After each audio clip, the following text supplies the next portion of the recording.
All right, ladies and gentlemen, welcome to a new exciting episode. Bro, Aaron, what's up? Welcome to a new exciting episode of MovieByte podcast. Tonight, we got a special one, okay? With me, there we go. With me, I got my brother, another brother in arms, Undisputed Kobe, with me tonight. He gave me this awesome idea of analyzing a movie soundtrack to this tie into the movie and the impact that it has, right? And him and I were talking. We talked about a bunch of soundtracks, and a perfect lineup came with the Crow original motion picture soundtrack, which we're going to be discussing today. Just perfect in time for a couple of things. It is the 30th anniversary for both the movie and the soundtrack, okay? Released in 1994, starring Brandon Lee.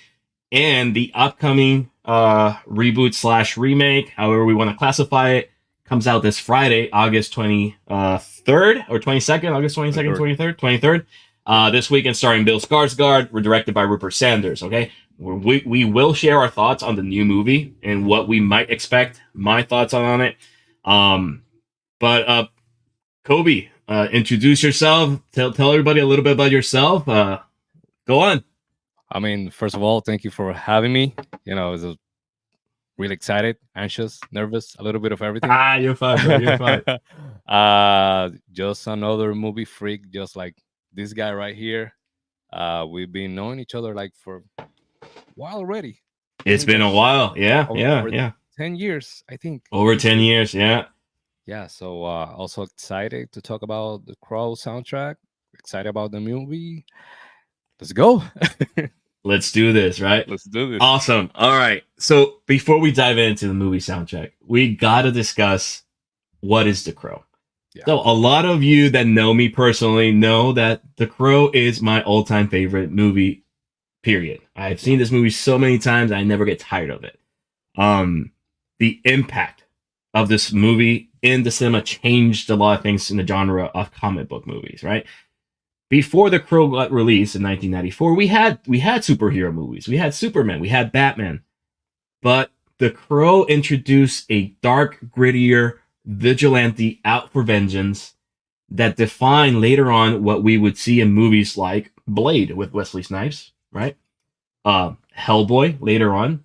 And then just to find that it is okay to do an R-rated film like Deadpool, right? So there is a legacy behind the Crow movie, okay? And this is why it is one of my favorite movies. So for those who don't know, really quick, the movie is about a crow that guides a lost soul through to seek vengeance upon lost ones. In the film, Eric Draven is a musician that gets murdered by a bunch of goons. Him and his fiance get murdered, and a year later, he comes back from the dead to seek vengeance. It's a very simple plot, right? It's a movie adapted from James O'Barr comic book of the same name. The biggest impact of this movie is the legacy that Brandon Lee left behind. So many of you don't know, Brandon Lee was the son of famous martial artist Bruce Lee, who also tragically died making a film. Brandon Lee was at the peak, starting to be at the peak of his career. The Crow movie was going to launch him into stardom. Because before this movie, he had done 2 small movies called Rapid Fire and Big Trouble in Little Tokyo, or Big Showdown in Little Tokyo, something like that with Dolph Lundgren. One was an action film, the other was a body cop comedy action film. Nothing really out there. The Crow was the movie that was going to launch him, show his talents, and we would have seen more Brandon Lee in the future, right? Tragically, Brandon Lee got shot filming The Crow, an accidental gunshot on a gun prop that went off during one of the scenes, and he later died in the hospital from internal bleeding and aftermath of that shot. The movie, when it was filmed, it was almost done, and they had to stop filming for a while because they needed to determine what was going to happen, if we needed to finish the film or completely shelve it. at behalf of his mother and his fiance at that point, Liza, which at the end of the movie it is dedicated for both of them because Brandon and Eliza were supposed to get married later a month after the movie was supposed to be released. Um, they requested that the film got finished because it would have been Brandon's wish and they wanted to see the finished project. So about 20-30% of the film was used with the stunt double. Most of Brandon Lee's close-up shots were filmed. All his dialogue scenes were filmed. And they finished the film with his stunt double. And any close-up scene that they needed to show Brandon's face, they would CGI his face into it. And there's a very particular scene that you can notice the CGI. We'll talk about it because it's very essential to the track list we're going to talk about. So, that being said, that's a little bit of a nutshell of The Crow and the legacy that it stands today. 30 years later, it's still a movie that stands by its own. There have been many sequels. One sequel went to theaters, didn't do well. A couple of adaptations straight to DVD as well. And then we have an upcoming reboot coming out at the end of this week. All right. So, with every great movie, there's a great soundtrack that accompanies it. We got John Williams out there. We got Hans Zimmer. We got Trent Reznor and Atticus Ross from Nine Inch Nails composing music now, and they make great soundtracks. But in the 90s, it was different. In the 90s, it was different to have a movie soundtrack because it could sell the movie. We all grew up in the 90s. We had soundtracks from movies like Trainspotting. It was like very club and techno abrasive, right? We had soundtracks from Romeo and Juliet that had a lot of rock and punk band and California rock bands on it. What is the biggest impact that the Crow original motion picture soundtrack had? What are your thoughts on the impact that this film has had, this soundtrack has had, before we dive into the track list? For me, it changes. It changed everything. Not only movie related, that inspired also other movies to have this type of music, this type of soundtracks. But for example, me as a wrestling fan, I started to see a lot of wrestlers inspired by The Crow and by his music. Um, Man, I think because of this soundtrack and this movie, I kind of like starting to listening to other type of music, not only our local music from Mhm. PR. I was like, okay, there's something else out there. I think probably I'm gonna sound mean by saying this, but something cooler, Yeah. But my God, yeah, this is just the type of soundtrack, the type of artist that you just don't get tired of Yeah. hearing. It has been 30 years basically, so It's been 30 years, yeah. So the Crow soundtrack is very unique. So Jeff Mose, if I'm not butchering his name, let me look it up really quick here. I'm really bad at those. Let me see. Hold on. There we go. Jeff Mose, yes. So Jeff Mose produced the film, and he was also an executive producer of the soundtrack, along with Jolene Sherry, who was the music supervisor for the movie itself. He wanted a soundtrack that would feature or either original songs or songs that you couldn't find anywhere else. He didn't want to basically create a mixtape of any sort, which was typical from soundtracks in the past. You were just grabbing songs from other albums, artists were just licensing them, they're getting paid, they don't care, and it's relevant to the movie. No. Jeff Mills and Sherry wanted a soundtrack where he wanted a soundtrack where artists that Eric Draven would listen to. right. Okay? Because he's a rock musician. So what type of artist he would listen to if he was creating the soundtrack? And he wanted not original or cover songs that would probably maybe exist in only that alternate reality that we have in the film. So he didn't want so he approached one of the biggest ones, The Cure, with Robert Smith. Robert Smith had never written a song for a movie before he did Burn for the Crow soundtrack. So he approached The Cure. They were on the fence about it. He had to. Robert Smith is known for being like very meticulous and all that stuff. But again, he approaches Robert Smith. We got Burn. Fun fact: the Crow soundtrack would have not existed at all if Trent Reznor would have said no to it.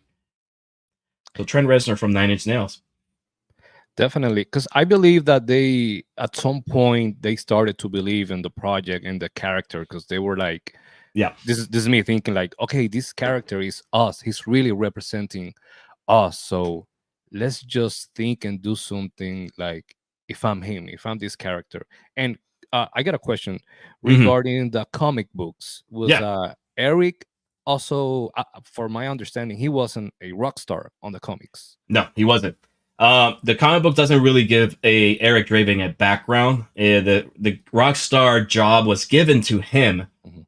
for the film, And again, hence he's a rock star. Then we need to have a rock album. So Right. you're enlisting the top '90s hard rock metal bands out there, because at the same time there was a movie.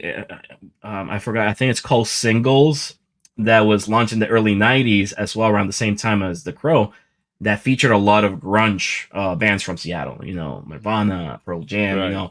So they wanted something, and that was like a very high selling album, apparently, from what I've read.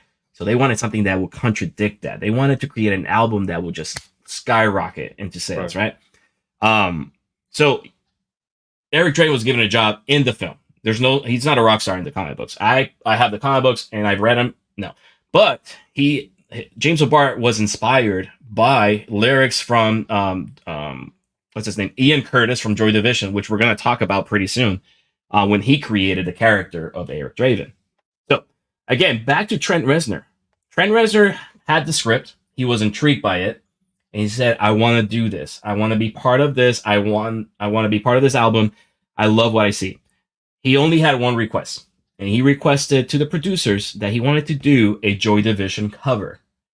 Any musicians out there know Joy Division, 70 English rock band, very popular. Ian Curtis died at a young age by suicide.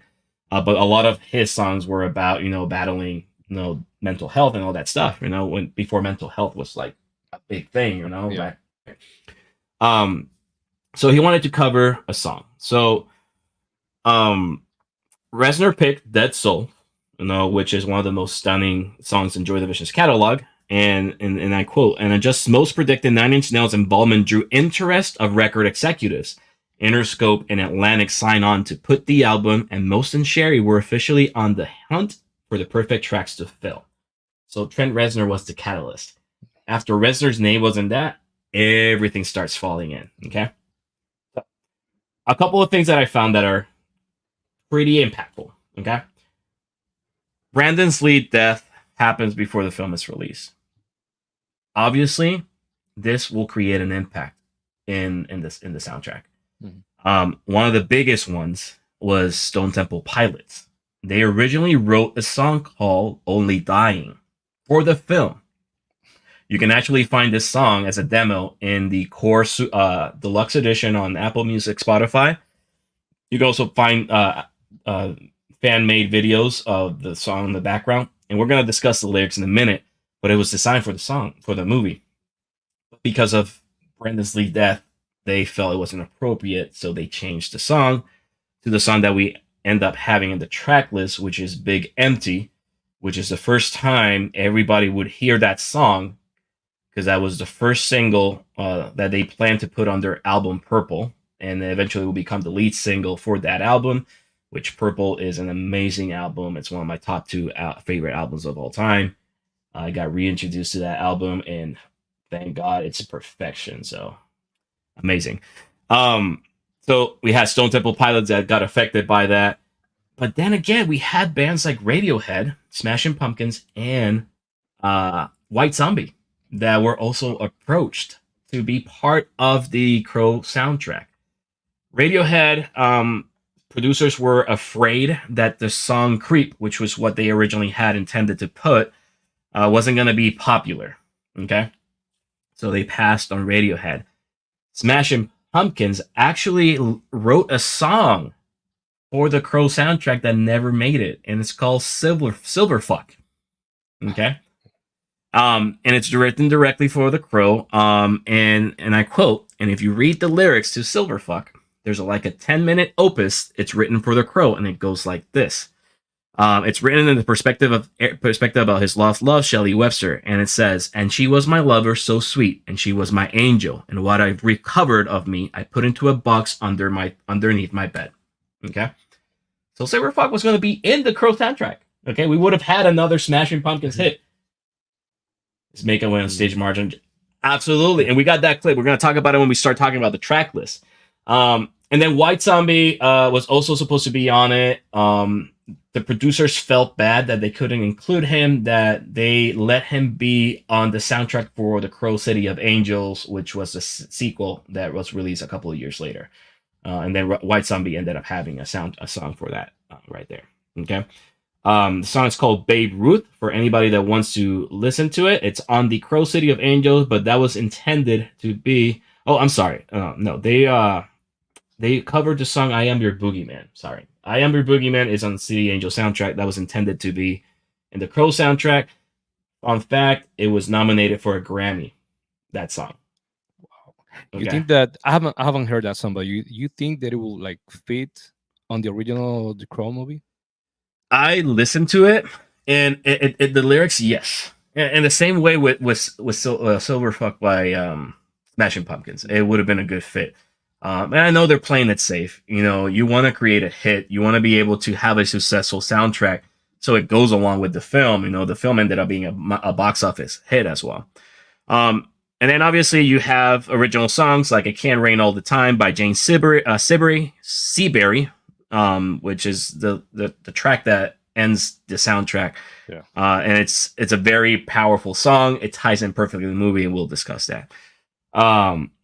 But yeah, that's a little bit of the 30th anniversary impact and what could have been of the Crow soundtrack. So now let's dive into the track list, you know? Let's go. Okay. So I'll be honest with you. Every time I listen to the soundtrack, I stop at 4 songs. You know, I finally I've always listened entirely, but for this, I finally watched it today. I heard it today. Right. But I always stop at 4 songs, or the first 4 songs, because it's just they have the most impact on there. Okay? I cannot blame you, because I believe those are like the best songs of the album, and you're like, it cannot get better than this. You're opening the track. Your soundtrack is opening with "Burn" by The Cure, a 6-minute song that is written for the movie. Literally, Robert Smith used comic book lines to put into the lyrics. Okay, and then you have the film, which is just a scene we're gonna play for you guys, where Eric Draven becomes the Crow. They tie it together. Like, even if you haven't listened to the Burn by The Cure, you watch the scene and you're just mesmerized of how powerful the song is with it. Okay? So, and you keep feeling sorry every single time you watch this scene with the song. It's like, oh, man. It's yeah. So let's see if we can let's put it there where the when the makeup starts happening, that's where the song starts entering. You know that actually, I have kind of like a question/challenge. This is something that I did last year. So whenever you're planning to get your next tattoo, and when that session starts, when you put your headphones on, this is the song that you want to play first. The Burn by The Cure. Yeah, because you feel like that vibe. Because, you know, for me, getting a tattoo is like there's a new chapter, something new it's happening in your life, change for the good. Pablo in the back, can you put the Cure thing back on so we can share with the audience the full intro when you have a chance? I think you took it off. All right. So while we get that, so let's go really quick into the lyrics of The Cure. Do you have the lyrics pulled up? What do you think about The Cure, like this song in particular? For me, it's just like a transformation, because every time I just listen to this song, I just go back to that scene. When you're leaving something behind to become something new. It's just it is. And I like how the lyrics go, don't look, the shadows breathe, whispering me away from you. Don't wake at night to watch her sleep. You know that you will always lose. This trembling adored, tousled bird, mad girl. Every night I burn, every night I call your name, every night I burn, every night I fall again.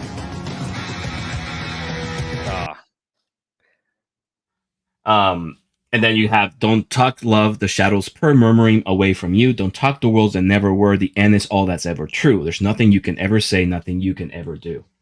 Okay? So these are all like some of these lyrics are lines in the comic book. Okay? So like Robert Smith created the song reading the comic book. So it just lines in perfectly.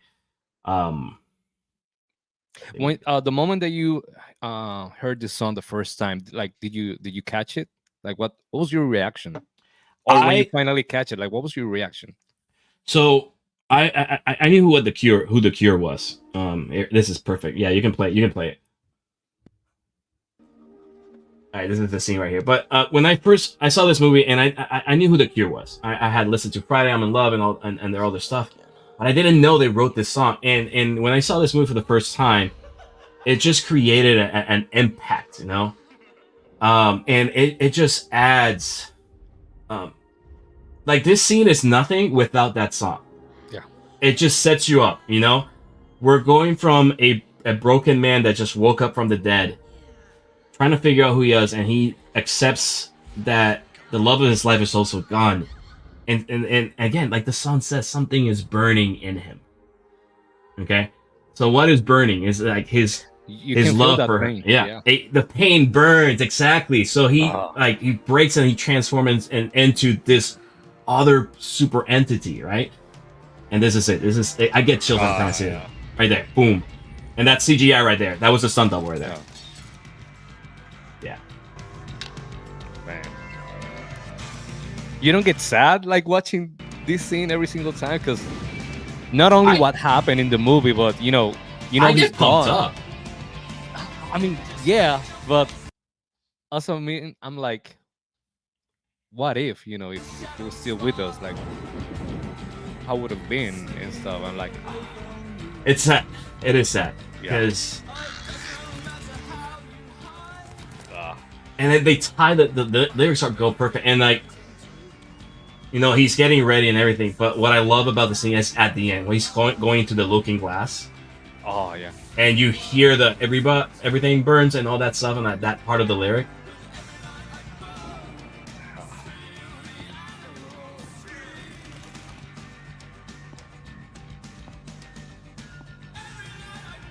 Oh yeah.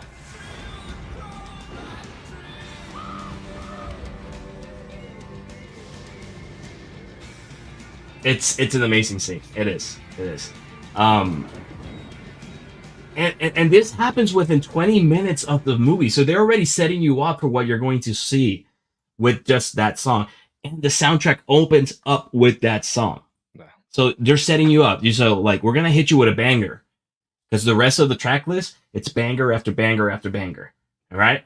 So that's the "Burn" by The Cure, the opening song from the original motion picture soundtrack. So the second song in that soundtrack, if I'm not mistaken, is Golgotha Tenement Blues by Machine Loves. Or Machine Loves Grace. Loving Grace. Machine Loving Grace. Right? Machine's Loving Grace. Yeah. So what do you think about the song? You know what? I just realized something recently. Mm. And it's also from one of my favorite soundtrack, The Queen of the Damned. Okay. The song Slept So Long. Okay. It's kind of like similar to songs. I was like, oh, and yeah, I was actually this is funny. Like yesterday, going to work, it was so foggy and it was like full moon, and I was just playing this song, and the vibe was just perfect. This is like the music that you wanna play at night while you're driving, and I don't know. That's kind of it's stuff, just like, bro. yeah, I know. It's just like I get in the mood, and you know. No, but I get it. It's just like, and there's two different like voices in this song. You know, you had that like that Trent Reznor vibe into it, right there. You know, it sounds like, I mean, it's like you can confuse it with Nine Inch Nails if you don't know the band, right? That's the style basically that they're known for. And then you have like after that you have in the other in that same song you got the deeper voice. Give me you're tired. There you go. Yeah. Wicked, give me your dollar horse down on the boulevard. Right? So mysterious. It just changes the tempo so good, and you're just like crying, vibing with that, right?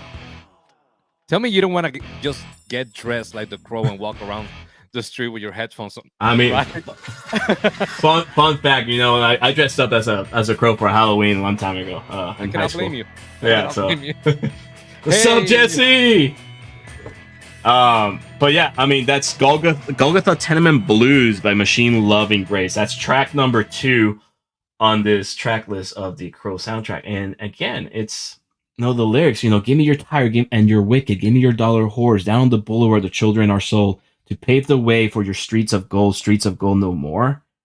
Okay, so I went in, let me see if I can find it, because as part of like when I was researching today, I wanted to see if I can find like maybe the meanings of the song, and I might have not grabbed this one.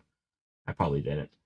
I just find it like curious, like these lyrics, because if I'm mistaken, this song.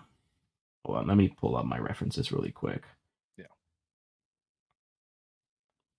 Because this song, like the album itself, we have covers from Dead Souls, Pantera covers The Badge, Rollins Band covers Ghost Rider.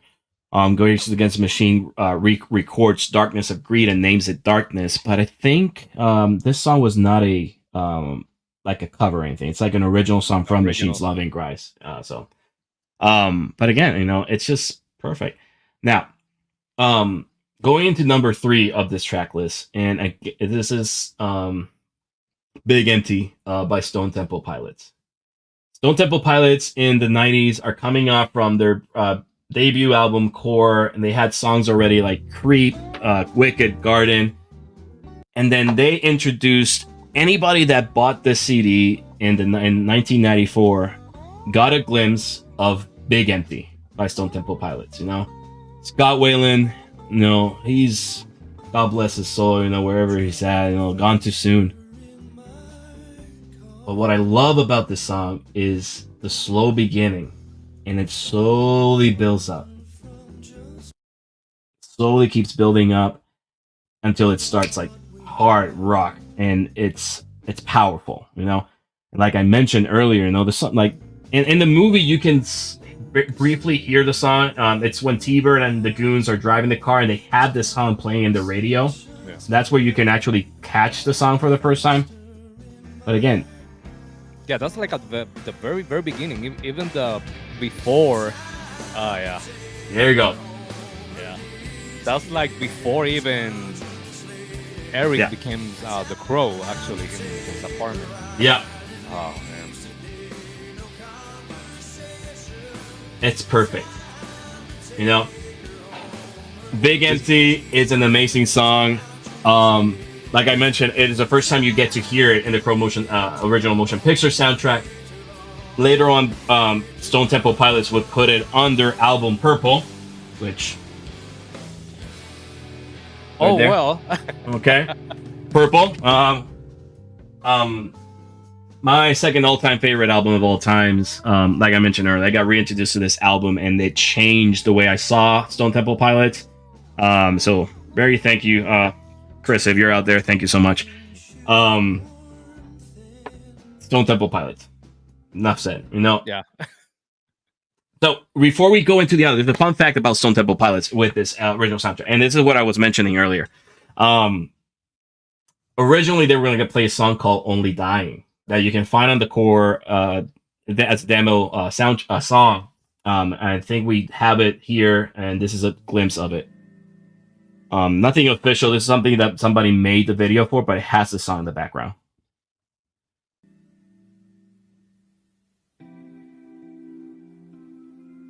And then we can, I'm trying to see if I can find the lyrics really quick. So the guys understand why they had to make the decision they made, because the song wasn't appropriate, because it's basically describing death. And that's the last thing people want to remember about this movie. Yeah.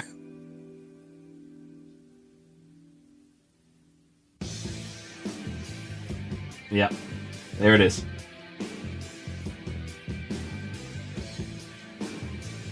God, I miss the 90s, bro. 90s rock was something else. There's nothing like that anymore. It's sad.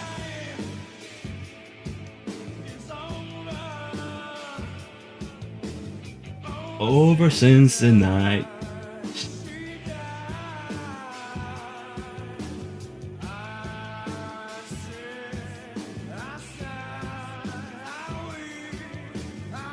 Dying. A deep pain.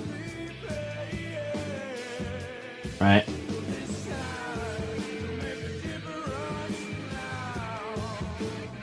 Right? Again, Scott Whalen.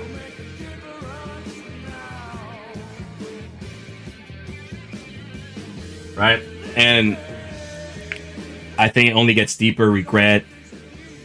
Right? And then the lyrics go on, and where I'm going, I don't know now. Shattered, somebody help me now. My only ex is one away out of here. I've been shattered, somebody pull me out. Right?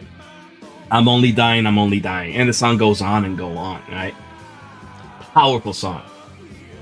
It would have fit perfectly with the soundtrack. But again, out of respect at Lee's death, they just seemed that it's like not appropriate to talk about death or taking or trying to avenge something, like, overall death. This is about somebody that's just had somebody like taken away from him, and he's just dying from it. And it wasn't just appropriate. It wasn't appropriate. So they pulled it, but we ended up getting a hit. We got Big Empty that led to people getting into Stone Temple Pilots to Purple, who was like their biggest breakout album. Though Core is a magnificent, but Purple is something else, So that's a little fun fact about Stone Temple Pilots in the original motion picture soundtrack of The Crow. You definitely set the mood with that song, and I saw your glass, so cheers. Oh, cheers. Cheers. All right. So, going to track number 4. And this is where I listen to this, and after that I say, I'm done, because this song just takes everything, okay? We got 9 Inch Nails cover of Dead Souls, right?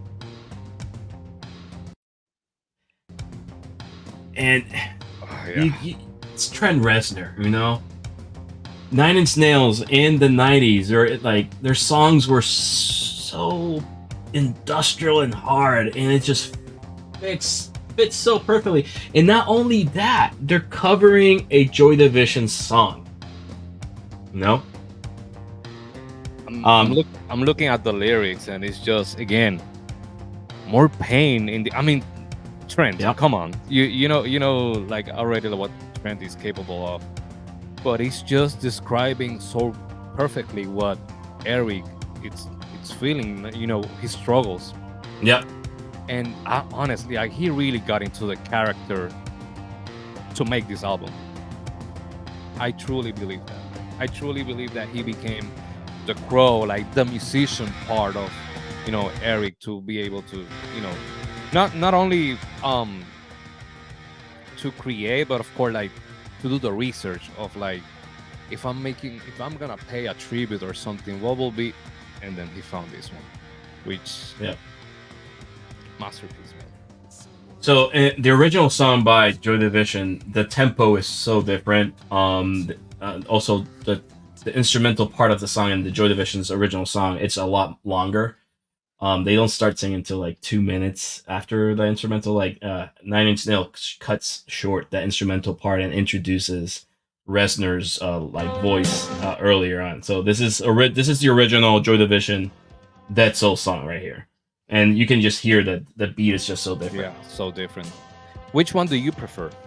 9 Inch Nails, Dead Souls. I think it's one of the best covers out there. Fucking, it's just perfect. And don't get me wrong, it's a great song by Joy Division. It's an amazing song. It's just 70s punk rock. Yeah. Right. But again, the song keep going and going versus Trent Reznor style. Yeah. There you go. Yeah. Yeah.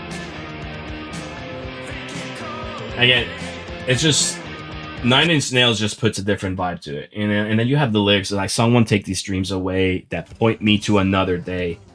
a duel of personalities, a stranger to reality. They keep calling me, right? And mocking voices ring the hall, imperialistic house of prayer, conquistadors who took their share, right? It's somebody about fighting demons, okay? This person's fighting demons in their head. They're fighting multiple voices in their head. It's basically also fighting his nightmares. This is... And again, I know a couple of days ago, I kind of mentioned this to you, but every time I keep playing this album over and over again, it keeps reminding me also Draco Rosa, that from people who might don't know who Draco is a Puerto Rican rock star, should I say? You know, a very famous rock star in PR, and his first album, his debut album, is kind of like this particular sound, like very grunge, like, which I believe it was his best album actually. He still makes music, but nothing like Vagabundo, which was the album. So also a good recommendation. That's a good album. That is a good album. So there we go. We got 9 Inch Nails, Dead Souls, cover from Joy Division. Those are the top. Like, you start your album with those 4 songs right there. Okay. And then you get introduced after that, you get Rage Against the Machine. Nothing wrong with Rage Against the Machine. Big 90s band, Tom Morello is a beast. And then you have Darkness. They re-recorded Darkness of Greed and they retitled it Darkness. And it's a good vibe. You go from 9 Inch Nails to a little bit of like, the little soft tempo, but you obviously know it's Rage Against the Machines. Something's coming up. There's no soft song of Rage, Love Rage. But do you think, like, I don't know, because it's kind of weird looking at the playlist and seeing these artists and the vibe, and then all of a sudden, Rage Against the Machine. But, like, what are your thoughts about that? So don't get me wrong, I love Rage. I love Rage Against the Machine. I love Rage too. And I'll be honest with you, and people out there can disagree with me. That's fine. You can share your comments. Go for it. I think it's just one of the songs that I don't think it fits in the track list. Right. Okay. I mean, the song is about fighting. It's about AIDS and the government and all that stuff. It's like responsible for genocide. AIDS is killing the entire African nation. That's the lyrics of the song. There's no real connection to the movie. I feel like this is the one song that's completely out of this track list or the essence of what the soundtrack is. But again, because it's Rage Against the Machine, and we're talking about 1994, they were at the hype of their peak. Everybody was buying, like anybody in California was into Rage Against the Machine, right? Especially if you hated the conformity and you hated society, you were jamming to Rage Against the Machine, right? But I'll be honest with you, it's the one song that I believe it's not supposed. I don't think it fits well with everything else that's in the soundtrack. Right. What the Crow basically is. I think this is the spot where White Zombie was supposed to be. Yeah, and maybe I look at it this way. Remember, this soundtrack was bands that Eric Draven would listen to. Maybe this is how he felt about society, as a rock star, right? So maybe that's why. But personally, it's the one song that if I had to hit skip, it might be that one, okay? Because it just doesn't connect with, you go from your Stone Temple Pilots to 9 Inch Nails that have songs related to the movie, or like they're like Darkness or in a way sad, right? To Rage Against the Machine about a song about genocide and AIDS killing in Africa. Doesn't make sense. Yeah, right. But I got it. If you're on the vibe to listen to nu metal, it's a great song. But if you're on the vibe of the album, it's definitely a skip. Yeah, it's a skip for me. After that, we have Color Me Once by Violent Femmes. And this is where I had to go a little deeper because I normally just stop playing after that. But after I listened to it, it's a good song. It's a good song. This is one of those songs that really reminds me Vagabundo. The album okay, I can see that. That vibe. And I know I'm getting a little bit out of the the topic. No, go for it, bro. Go for it. But I think the fact that I love the Batman movie is because of this scene in particular of how the city looks. The Batman movie reminds me so much of The Crow and also the soundtrack that that they play. Nirvana. Also, they got I get you. Yeah. But again, it's a nice, slow. But again, it's one of those songs. It just sets you up. Yeah. Such a Tool vibe. Yeah. It is. It is a Tool vibe. It is. Yes, it is a Tool vibe. Yeah. Also a whiskey vibe, actually.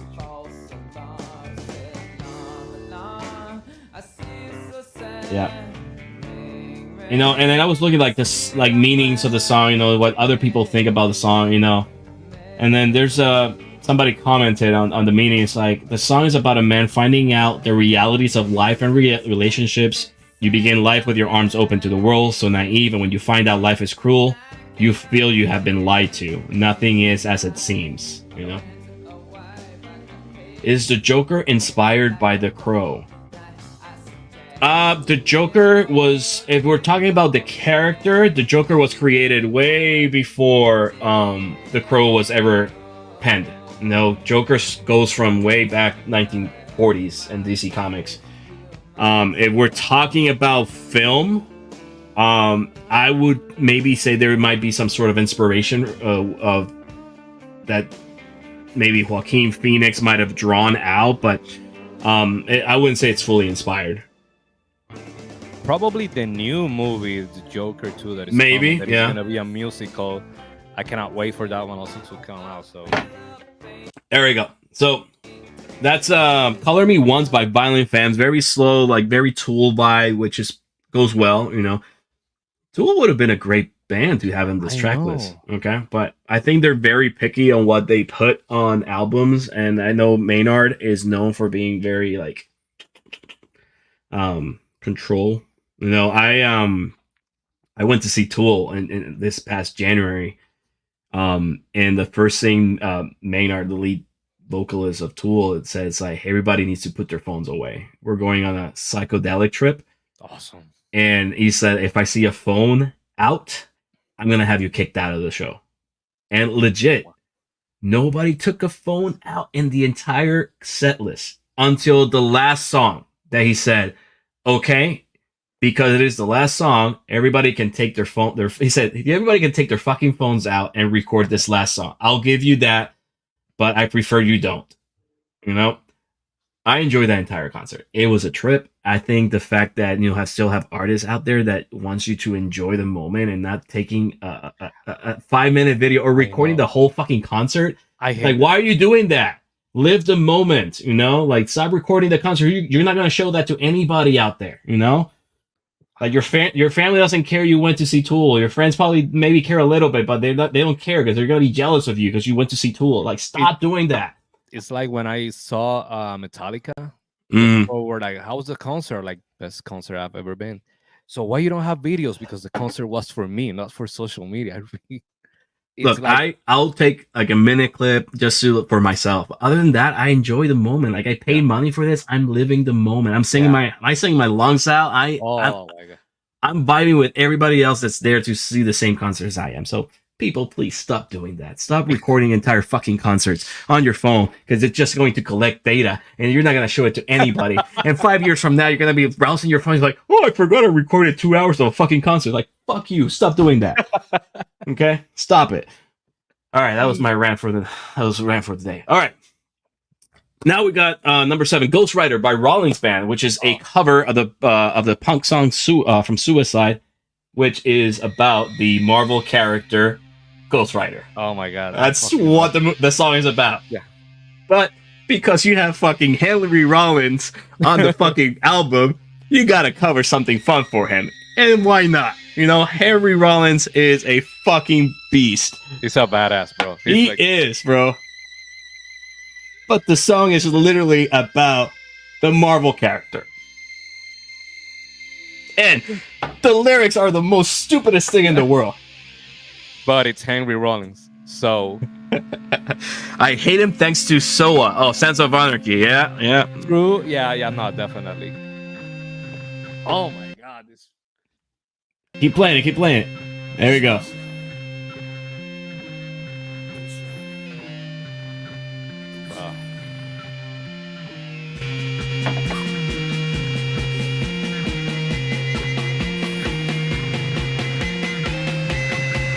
Yeah, yeah.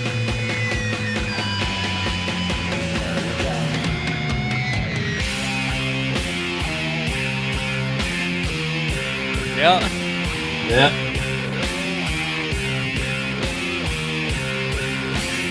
This is the song that you just wanna like. This is just for headbangers. Yeah, yeah. You wanna like be with your friends and just do this, and don't. This say is just shit. for headbanging. Yeah. Bro, the stupidest lyrics in the world. Ghost Rider, motorcycle hero. Ghost Rider, motorcycle hero. Baby, baby, baby. He's blazing away. Like, but I get it. I know what's in there, and I'll accept it. You know, it's a good headbanging song. It's perfect. It's an anti-hero anthem. Yeah, it is. Yeah, I mean, it fits perfect. Ghost Rider, he's an anti-hero. He's a vigilante. He's out seeking vengeance. He is the spirit of vengeance. And what is Eric Draven in this movie? He's the spirit of vengeance. So it just ties in perfectly. I allow it. I know why the track is there. Honestly, I think this is my favorite song of the album. Ghost Rider by Rollins Band. Yeah. No, I think the Burned by the Cure has that special play for me. I think that's my favorite song from the album. Yeah, that's like default, but yeah, if I have to put something like on the side, yeah, it's gonna be Ghost Rider. Yeah, gotcha. At number 8, we have Milk Toast, which they changed the title for the soundtrack by Helmet, and they actually had an official music video that had scenes from the movie. And this is another pretty good song. It's very heavy, hard hitting, like you can see. Yeah. This is something that we also need, like bring music videos with movie scenes. Like this was such a hype. It's a lost art, and I think it's because we lost an MTV generation era, where people would actually turn the TV on to watch music videos. True. And then slowly it became reality TV and all this nonsense that we have now. It's a lost art. I remember waking up every morning before I go to school. I would put MTV on or VH1 or Fuse just to watch the latest music video. That's where I learned most of the bands that I grew up watching, and it's a lost art. I remember. But in the 90s. I remember like recording them on VHS, and I have like tapes. Yeah. I mean, you were only as good as your music video. Yeah. Like if you were a band and you put out a great music video with a great song, you were guaranteed to sell an album. If your music video was trash, you were fucked. Oh my God, so true. Like I remember like buying CDs just because the music video was great. For you, which band was like the king of music videos? Like they didn't have any. I have one. I've always said that they have like the best music videos. If I gotta say somebody right now, I gotta go with Foo Fighters. I'm wearing their shirt right now. All right. But I think Foo Fighters were amazing at creating music videos, because every time I would see a music video from Foo Fighters, I needed to have that song. I needed to either buy the CD, or in the Napster era, or LimeWire, or Kazaa, I needed to download that illegally. Please don't arrest me, FBI. It's said and done. But Foo Fighters, I mean, I remember Learn to Fly. I watched Learn to Fly for the first time, and I was like, me too. I need this song. I don't care. I need this song. It's catchy. It's perfect. I love the video. I need to jam to this. So I think Foo Fighters, if I need to name somebody right now, it has to be Foo Fighters. All right. Yeah. I mean, Learn to Fly, that was the first music video that I saw of them. Yeah. Like, oh, this is genius. This is funny. This is cool. Like, it's catchy. It's perfect. For me, it's Korn. Okay. I'll give you that. Yeah. Yeah. The first videos were kind of like, simple, kind of basic, but Freak on a Leash. That was the first music video I ever saw of Korn, and if I'm not mistaken, that's like Todd McFarlane drew that music video for them. Yeah. And I remember I saw that music video, and that's where I started like, oh shit, who the fuck is Korn? And I Freak on a Leash, and the rest is history. Like, I started listening to Korn after that. So that's actually a good one. Freak on a Leash, that's a classic. Yeah, that's a good one. freaking love Korn, man. Yep. Next song we have is "The Badge" by Pantera, which is also a cover. We all know who Pantera is. Who doesn't know who Pantera is? You know, even the people that doesn't listen to rock music know who Pantera is. They right? they have a friend with that T-shirt. You know Pantera. somebody that knows who Pantera is. That's exactly what that is. 100%. They cover the song "The Badge," which is originally written by Poison Idea, which is another rock alternative hard rock band. But it's just perfect. It's fucking Pantera. Why would you not have a song by them in there, right? And I like the lyrics. And, you know, it's your young, dumb truth or justice fantasy, fresh out of the academy, 5-time loser, busts his head, make your day. Unless you're paid off, then you look away. It's talking about a corrupt cup. It's talking about corruption. You know, it's talking about you wearing a badge, but you're corrupt. You're as bad as that guy next to you. And I mean, we didn't have any corrupt cups in this movie, but it still fits well.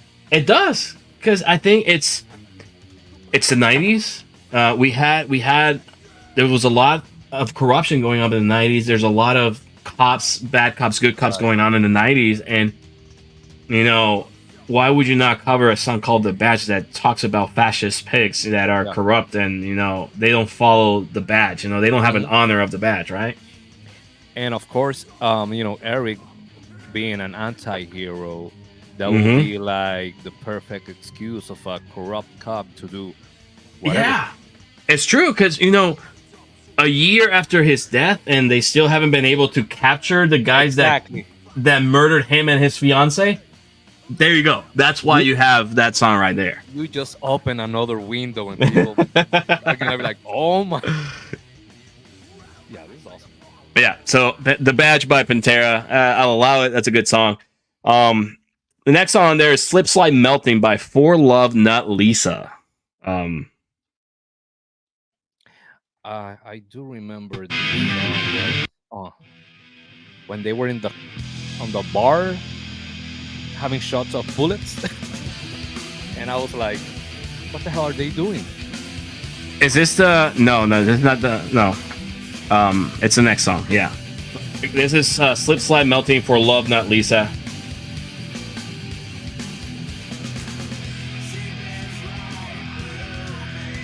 And I looked into. Let me see if I can find there we go.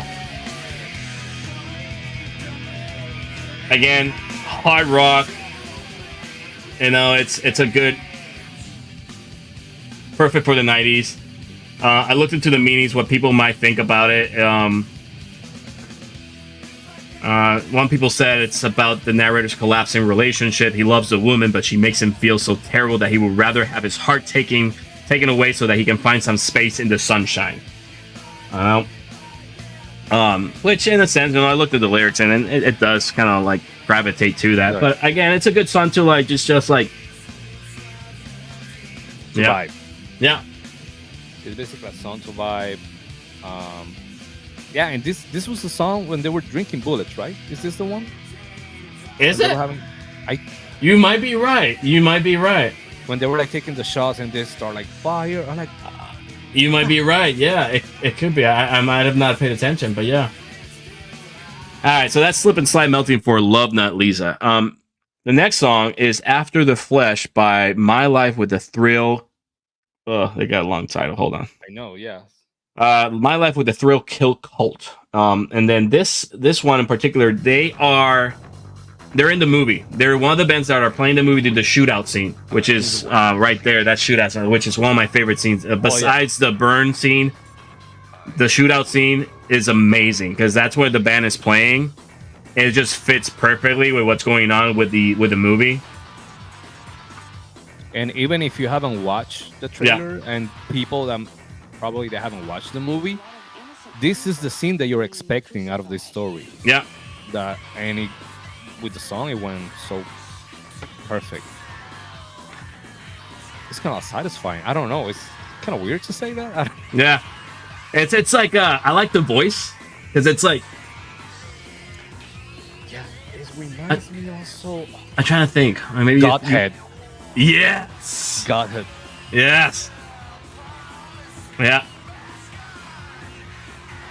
Oh my. Yeah. So that's After the Flesh with My Life with the Thrill Kill Kult. Very fast paced, very like makes you want to fight, which is perfect, which is the perfect scene in the movie that they put that song in there. It describes basically everything that is happening, or gives you the vibe for everything that is happening. You know, the fighting, the shooting, the killing. Yeah. That sounded so bad, but it's just it is what it is. All right, so the next song we have is Snake Driver by Jesus and Mary Chain. Let's see, we got that one playing in the minute. What do you think about that one? Honestly, it was one of my least favorites. I don't know if it was like the vibe or something, or I think it's the fact of everything that I heard from the very beginning, and it's kind of like, I don't, trying to calm me down after all this, and it's not. Yeah, it gives you.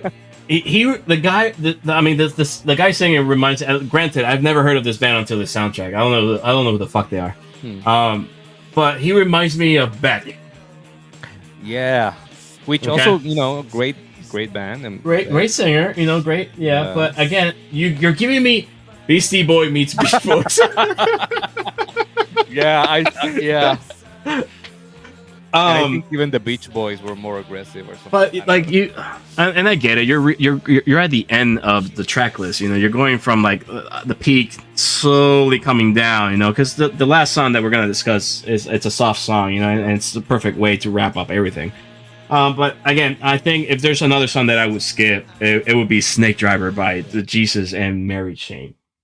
Because we're looking for basically sorrow. Yeah. Because still at the end, when you get your revenge, your vengeance, everything, let's be real, you're still gonna be empty. Yeah. So I think the vibe that they were trying to go with, it was looking for that sorrow, you know, for that emptiness, and I didn't felt it here. Probably Beck will be able to do a better job. I don't know. Maybe I would have skipped Beck the shit out of this album if he wasn't here. Don't get me wrong. The next song is Time Baby 3, which is a re-recorded song of Time Baby 2 by the same band Medicine, with a special guest. The lead singer is a female from the Cock Twins or something like that.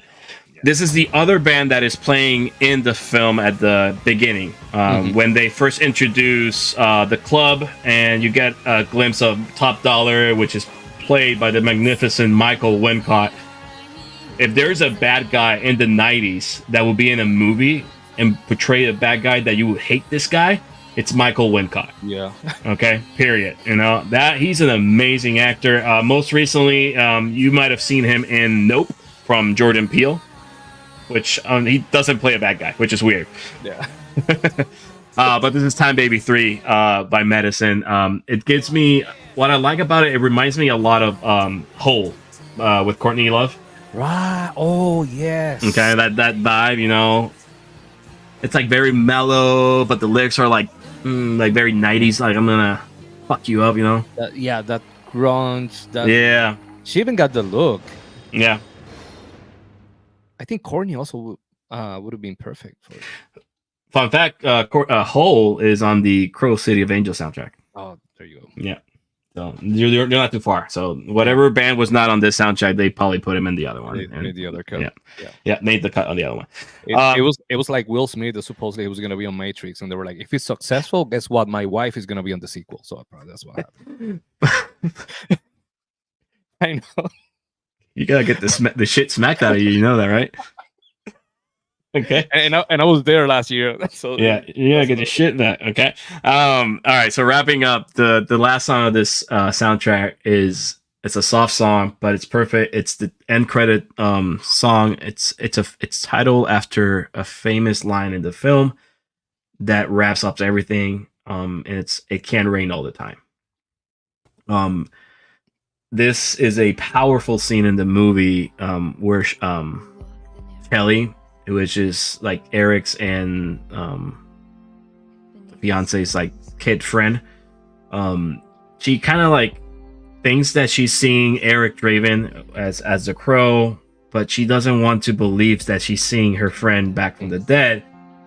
And she said it rains all the time. With Eric Draven responds, well, it can't rain all the time. And that's when she notices that this is Eric, he's back, and I don't know how to feel about that, you know. And he disappeared. What makes it more like? Did I hear correct? Like, yeah. And it's a good song.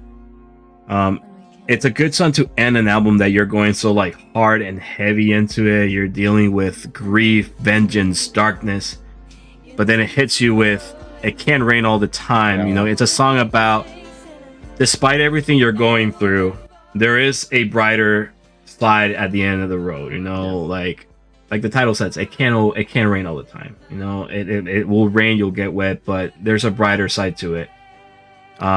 It's a beautiful quote for a tattoo.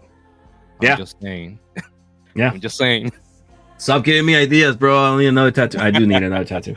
Yeah, me too. Yeah, I need another tattoo. You know that, and speaking of this, it can't rain all the time. My wife, shout out to her, she's watching the show. She messaged me, fun fact about The Crow, it's basically true life. The creator lost his fiance by a drunk driver. Yes. It can't rain all the time. Yeah, thanks for that trivia. That is 100% accurate. James O'Barr, one of his inspirations to write The Crow was for him, it was his way of dealing with the loss of his fiance that tragically passed away at the hands of a drunk driver. And his way of dealing with that grief was creating the Crow character, Eric Draven / the Crow character. And it's somebody that will come back to life to avenge the murder of his true love, you know. And it's a quote, and they use this quote, it's never mentioned in the movie, but it's like a promotional tagline that they always use with this movie is true love never dies. Yes. And it's a heavy theme throughout the movie, and inclusively they actually included it with the trailer for the upcoming movie that comes out at the end of this week. But that being said, so this is the original motion picture soundtrack. I hope you guys enjoyed listening to it and diving deep into it, what we like and everything.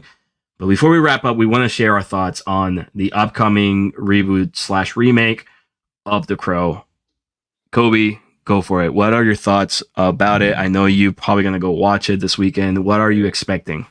Yeah, hopefully I'll go this Friday because I really don't want to wait. So many things on my head, bro. Like, first, I was like, you know, because they were saying that this movie was cursed, this remake, because, you know, supposedly Jason Momoa was, you know, cast and stuff was happening, and people, you know, he got out. Something happened that he was not basically not the Crow anymore. So people were really saying this movie is cursed. So probably it's not meant to be, you know, to happen. And when they officially be like the green to like good to go and everything, seen any of it. I was like, man, I don't know, another remake. I got worried, but then I saw the trailer, and even though it's a great trailer for me, but the song that they picked really helped selling this movie. Yeah, like, it's just and I know it's hip hop rap, but you know it's Ozzy Osbourne. You still get that darkness. It's a good song. I like Post Malone and Ozzy Osbourne in this song. Yeah, it's a great song. And honestly, this song really helped me to be like, okay, I'm gonna give it a chance. I'm just gonna forget about the original movie. I'm just thinking, you know, 30 years later, probably, you know, another universe. Maybe, you know, for me to forget about for 2 hours of the Crow, the original Crow, after thinking like that, like this is just like another universe or something. I have zero expectations, which I want this movie to surprise me. Honestly, I don't want to say that it's gonna be a guilty pleasure because I'm rooting that it will be like a good movie. You know, and killed you. Definitely, I'm gonna give it a try. I've talked to many people and they were like in the same boat. Like, yeah, I'm a huge fan of the original, but this one looks pretty decent. And you know, we have a great actor. a promising soundtrack, great visual effects. Story has like a twist, which also for me It's not it looks kind of anger. badass. But Brandon Lee will be It's always love. Brandon Lee. Mm. But what do you think about?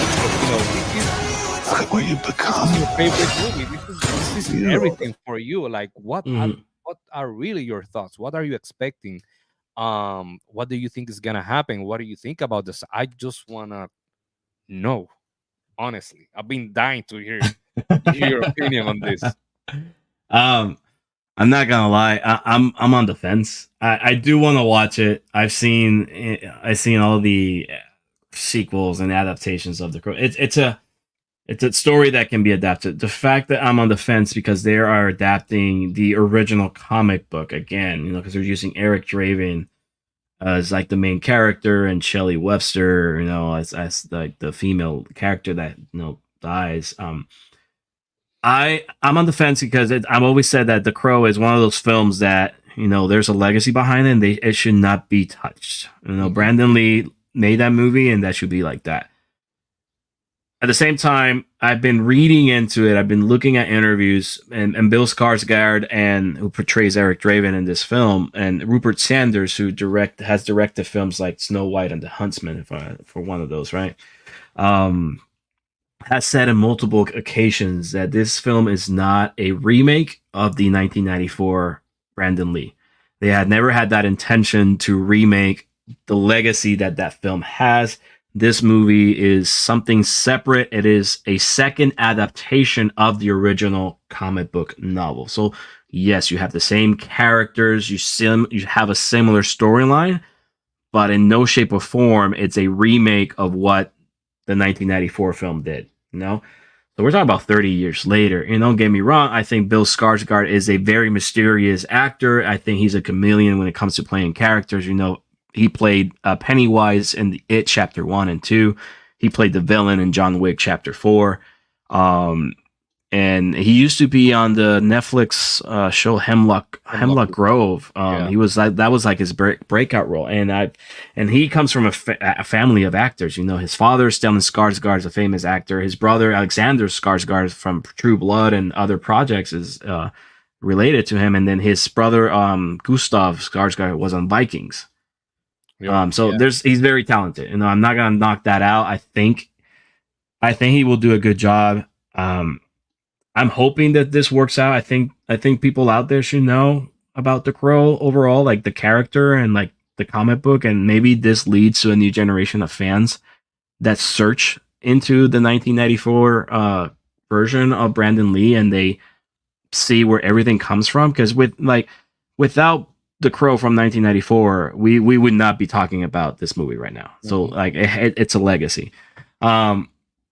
I will watch it. I'm not gonna say I'm not gonna watch it. I'm not gonna boycott it. It's like, no, I'm not one of those people. I'm gonna give it a shot. I always say don't knock it till you try it. Don't judge a book by its cover. But I'm going with no expectations, like you. I just want to see what they made, and maybe I'll like it, and I'll treat it as something different. I'm not gonna go in there and compare it to The Crow, Brandon Lee's The Crow. I mean, by the trailer itself, it looks a lot more violent than what we've seen in the original Crows, and I mean, maybe it sells. So we'll see. What do you think about the look? I like the look. Don't get me wrong. It sells. I like the ruggedness and the tattoo cover. You're just covering your eyes and this. I like it. I do like it. I think they did a good job in portraying like the mysterious behind the makeup. So I do like it. I just hope that he doesn't start like making trap music, because that's kind of like he look a little bit. So my girlfriend is saying, no, please. You're good. Yeah. All right. Final thoughts on the original motion picture soundtrack for The Crow before we wrap up with our audience. Man, this is for me. This is the music that I play on my me time. When I'm on the man cave, just getting stuff ready. When it's, I don't know, when I'm driving at night. it can be a very relaxing album, but at the same time a very Your definition yeah. of relaxing is way Yeah. different than mine, bro. Talk to me. I mean, I'm not gonna listen to this when I'm driving. If if I'm angry, sure. If I'm angry from a day of work, yeah, I'm definitely putting this on. But I don't know. I'm telling you, try it. I'm more like I'm gonna drive home like Stone Temple Pilots, something like that. Right. I mean, have a Yeah. couple songs that is like Yeah, a very chill vibe, but of course, you know, you have Henry Rollins on the album, so yeah, you do have Henry Rollins on there, so yeah, you're gonna fight somebody. yeah. Overall, my thoughts. It's a great motion picture soundtrack. A couple of songs that I said I would skip. Other than that, it's a great movie to like. You tie it with the movie and you just vibe with every song. I mean, not Dead Souls by Nine Inch Nails, Big Empty, Stone Temple Pilots, and Burn, by The Cure are my 3 songs from that track list. I'll listen to those anytime. Big Empty's on Purple. I've been jamming to that album for like the past 3 months. It's just perfect, you know. But overall, it's a great album. So if you haven't had a chance to fully listen to it, I know we played some clips today. Just go ahead and knock it out. Spotify, Apple Music, or wherever you stream your favorite music. Go check it out. Check out the movie as well, 1994, The Crow. Pretty sure you can stream it somewhere. Yeah. And then the new movie, The Crow with Bill Skarsgård, comes out this Friday. Give it a check too if you're down for that, and let us know what you think about it. Other than that, that's it for today. We're gonna wrap it up. Stay tuned for our channel. We might come up with another episode within the next few weeks or next week. So just stay tuned. Just subscribe to our YouTube channel. Hit that little bell. It will notify you when we schedule or we go live. So you can jump in and join the chat anytime you want. If you have any feedback, any recommendations that you would like me or Kobe or anybody else to do, share it with us. We're down to listen to options and improve. When movies plays overseas, do you know if they swap out movie soundtracks for localized songs? When it plays in Japan, could they edit out the current soundtrack for BTS or other? That's a good question. I think it depends on licensings. I wouldn't be surprised if there's a Japanese edition. I've seen soundtracks that are Japanese edition that may have a popular artist from that country just to promote the soundtrack itself. So yes, I think I've seen cases like that. So yeah, short answer, yes. All right. Awesome. So everybody, thank you so much for tuning in. Kobe, thank you for joining me. Thanks for the idea. I love it. I'm pretty sure we'll get some good feedback out of it. We'll keep doing this. We'll discuss if we want to do another episode next week. Maybe we'll do, I don't know, like Queen of the Dam or another soundtrack. I'll be totally. Don't tempt me, bro. Don't. I mean, it's out there. It's out there. You just tell me and we'll get it ready. Okay. You just tell me if you're down and we'll get everything ready. Let's do it. Oh, there you go. There you go. All right. So next week, Tuesday, 9 p.m., Queen of the Dam. You want? All right. We're in it. All right. So next Tuesday, ladies and gentlemen, join us at 9 p.m. here at MovieByte Podcast. We're going to discuss Queen of the Dam soundtrack. Movie not so good, but the soundtrack's so fucking amazing. Oh my God. It's amazing. All right. Thank you so much for tuning in. I am Ruben, your host. Oh, thank you for Mr. Producer. Don't forget to check out my last week's episode, Top 5 with Tim Burton. Also, remember to follow us on every social media platform right there on the screen. Comment, like, share, favorite, say, subscribe, hit the bell. You know all that nonsense. Other than that, you all have a beautiful good night. Thank you for tuning in. And I think we should close out with Dead Souls 9 Inch Nails. Hit it. Why not?